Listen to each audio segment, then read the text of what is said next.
Hello everyone, welcome back to my channel. We've been discussing the 3 new characters that will appear later in patch 2.5, General Feixiao and Trusted Subordinate Moze and Vidyadhara Healer Lingsha. How eager are you to see them in action?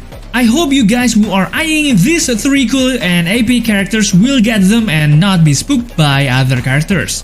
In addition to these 3 characters, the patch 2.5 update will reportedly bring a number of other interesting features. There's also a new PLANAR ornament, a new Divergent universe, a new pet system, and lots more. Anyway, before we get into the video, I just want to remind you that I've already discussed the 3 characters that will be released along with the latest tier list for the upcoming version 2.5. If you are curious about the content, you can watch it directly on my channel. Okay, so without further ado, let's get right into it. Do you have a character or weapon in the game that you really want but you don't have enough stellar jades? Here is a smarter way to recharge your favorite games like Genshin Impact and Honkai Star Rail. Look no further than Loot Bar. Loot Bar is the most reliable top-up platform, saving 20% for all orders compared with the official channel, and an extra 5% off for your first purchase. It's 100% safe as you will only be using your UID. We will buy a pack for 3000 stellar jades for $42, which otherwise would have cost $50. Totally saving $7.5. We received the crystals we purchased in less than 3 minutes. All recharge will be done through the official channel with MiHoYo, which allows you to enjoy all top-up offers. Ready to level up your gaming experience? Check the link in the description to get the amazing discount. Typically, when new characters with new kits or mechanics are released, the HoYoverse also gives us new relic or PLANAR sets. This means there will be new area in the Divergent universe. So have you picked up on what I'm trying to say? Yes, that's correct. We will also be getting a new PLANAR set. A reliable source on Reddit says there will be 2 new PLANAR sets, Lusaka the Sunken Seas and the Wondrous Banana Amusement Park. I think we can safely call this the Banana PLANAR since it features bananas in its orb and ropes. The Banana PLANAR will give the user a 16% boost to their critical damage. Plus, when the user's summon appears in the field, the critical damage will increase again by 28%. There is no word on whether the 28% critical damage is permanent during battle or only lasts for a certain time after the summon has a turn. It seems like characters who have summon in their kits like Jingyuan might be good candidates for using this PLANAR set. Lingsha also has a summon in her kit, but since this set gives a passive critical damage, which is useful for damage dealers, it might not be the best fit for our top healer candidate. This Lusaka PLANAR has a buff that's more geared towards support. It boosts the user's resistance by 10%. And if they're not the first character in the lineup, it increases attack for the first character. To be honest, I'm still not sure what the word lineup means in the buff description. Does it refer to the turn lineup during battle or the lineup during party setup? Given the news from Shiroha that there will be a characters that provide benefits according to their position in the team, it seems that the lineup referred to is the lineup during the party setting. So which PLANAR do you want to farm and for whom, guys? I'm currently eyeing the Banana PLANAR for Jingyuan. So I hope Jingyuan will be more useful in the future. We get a new PLANAR set. Does that mean there is a new world in the simulated universe? Unfortunately, no. We can get these 2 sets in the Plain Javelry extraction in the next Divergent universe update. Apart from the new plane extraction, the Divergent universe has also undergone a lot of adjustments and feature updates. I will put this info image from Silalix so that you can read it too, but I will try to explain some important points in this update. The first is that we will get a new blessings, equations, curios, events, and adventure areas. According to the news, each path will have 1 new 2-star blessing, which means that in total there will be 9 new blessings. Some of these blessings provide buffs for characters in the party, such as increasing attack, critical damage, critical rate, speed, and providing additional aftertaste damage from our characters' attacks. In addition, there are also additional support blessings, such as decreasing enemy defense, giving disassociation and suspicion status. For equations, we will receive around 24 new equations, which I can't possibly cover everything in this video. As for Curio, we will get 6 new Curio, which some of them are very synergized for Feixiao, Lingsha, Moze, and Hunt March 7th later. Leave a comment if you want a separate video explaining all these equations and curios.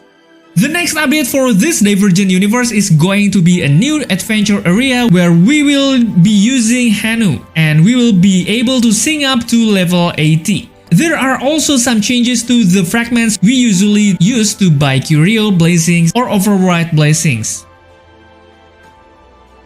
On top of the updates in the Divergent universe, the Honkai style UI system has also been updated. Among the updates are new features in the PLANAR farm windows and the character trace material. I personally like the look of the PLANAR set because it's more streamlined. I'm not a fan of the trace material though. It looks a bit fuller to me, but what do you think? For me personally, I think it would be great if we could add a filter feature so we can find the traces we need more quickly. But what do you think? Do you prefer the old one or do you have your own preferences? Please let us know in the comment section down below. Next, we've got some new info that in the next update, we will get a really unique and cool phone wallpapers. It features Luca and Yangqing, and it looks like we will get this wallpaper from the tournament event, which is also said to be in patch 2.5 later, so it's probably free. What are your thoughts on this wallpaper? Some of you might think this wallpaper is cute because there is a chibi version of Yangqing and chibi version of Luca, right? But there are other features that are just as cute. I'm curious about this update.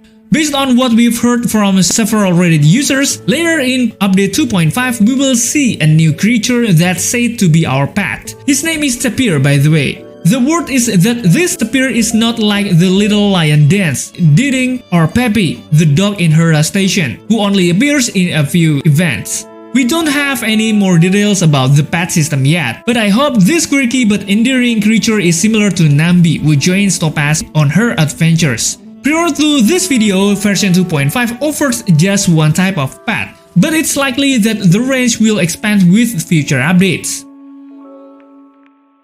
I've also seen some info on Reddit about a new NPC shop that's coming in the new patch. The NPC is a woman with a camera hat. Some fans think this NPC is probably going to be from Penacony. The clothes model looks like Penacony, so it seems likely. If this NPC is from Penacony, why is she rumored to appear in patch 2.5 later? As it happens, patch 2.5 should still be set in Jianzhou, since the Warden's competition has only just started. My guess is that this NPC came from Penacony to cover the competition in Jianzhou, either the Warden's competition or the tournament event that will be there later. It's also possible that this NPC is involved in running the tournament, and might even be a shop NPC that players can visit during the event. This is just my guess though. Please share your thoughts and estimates about this NPC in the comments. On top of that, we've heard some news about the new consumables items that are going to be introduced in the next patch. There are about 5 new consumable items, 3 of which are useful in battle. They boost damage received by enemies, attack and critical damage or party defense. The other 2 are morale boosters and revive or restore HP for knocked out characters. Do you recall our conversation about Feixiao becoming a boss enemy in patch 2.5? Yes! Based on some information that came to light a while ago, it seems that the prediction about the information was correct. From what we've seen on Reddit, it looks like Feixiao is going to be a new weekly boss that we can fight every week. I will show you what the fight with Feixiao looks like in patch 2.5. From the screenshot, it looks like Feixiao is summoning a wolf-shaped minion. It seems like the battle mechanic will be similar to Doomsday Beast, where we have to defeat the wolf first to damage Feixiao. And there's a new area to explore with this new boss. It's called Sky Splitter and it's located in Jiangzhou Lovu. Some say it's where we'll fight Feixiao later. When this video came out, there were 3 maps to explore in the upcoming patch 2.5. One map is actually one area with 3 floors. We've also got a new visual from the tournament event that's coming up. The new visual shows our party battling the enemy. The battle is pretty standard, but there's a new bar that shows the blue and red sides. My guess is that this is some kind of indicator showing the condition of both parties. If we win the battle and control the game, the bar will move to the left, showing that our side is likely to win. But what does this bar actually show? Please leave your comments down below. We've heard that we will be up against Guina Ivan, Buthil, Argenti, Svarog, and Yanqing. Does anyone remember the previous info that said there'd be unusual enemy combos? It looks like that's going to happen too, because the home DigiCat info shows a picture of Luca and Topaz standing side by side. This event is shaping up to be pretty exciting. What do you think? And we've also got some new purification on the waiting list. Home DigiCat says there will be a new purifications in patch 2.5 or future patches. It will have a buff that lets allies do a weakness break to the enemy and release whimsical damage. When it reaches 5 points, it will launch attacks on random enemies. It's clear that this purification buff is going to be a big help for characters who rely on weakness breaks. I think Akron and Firefly will really appreciate this new fiction. I wonder if Feixiao can also make a contribution here. On top of that, there's also an Apocalyptic Hero update where one of the enemies is Phantilia, which I talked about in the previous video. On top of Phantilia, we will also be taking on the god of gambling, Aventurine. There are some tips on how to handle Aventurine at this stage. Aventurine will summon 2 dice in battle. The dice on the right side will disappear during his turn, so we need to defeat the dice on the right side first to multiply our team points and win the bet with Aventurine. That's wrap on this video. Please leave your comments in the comments down below and don't forget to check out my other videos. Thanks for watching, stay safe, stay healthy, and see you in the next video.